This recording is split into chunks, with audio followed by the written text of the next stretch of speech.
yig'ilishimizdan maqsad 2025 yil 14 oktyabr kuni davlat rahbari boshchiligida mahalla tizimini yanada takomillashtirish va joylarda ishlarni samarali tashkil etish masalalari yuzasidan shu bo'yicha tijorat banklari boshqaruv raislari va ularning o'rinbosarlari yig'ilishlar qilib topshiriq beryapti.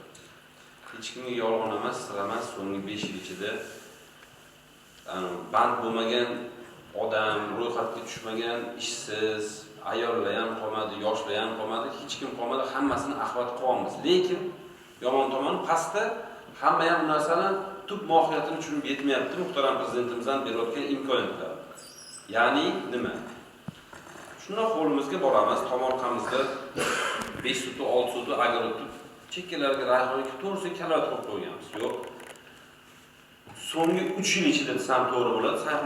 Sayxunobod tajribasida boshqa kichik ishlab chiqarishlarni yagona o'zi, shu fuqaroning o'zi qilish orqali nima bo'lyapti?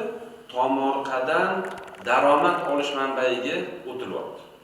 Ya'ni ko'chaga chiqmaydi, hech qayerga bormaydi, hech qaysi davlat organidan ruxsat olmaydi. Tomorqasidan biznes sifatida foydalanib daromad oladi.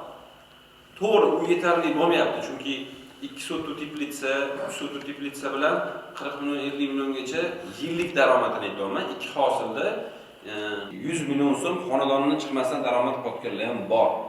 Buni men bitta turib olib etish oson demayman, lekin shu ishqotganlar bor-da.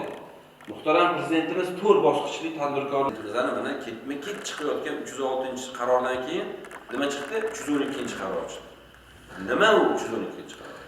Anaqa tushuntirsam hamma tushunadi. 100 million garovsiz kredit beryapti desam, ko'pchilik shu narsani, ha, garovsiz kredit ekan deb tushunadi.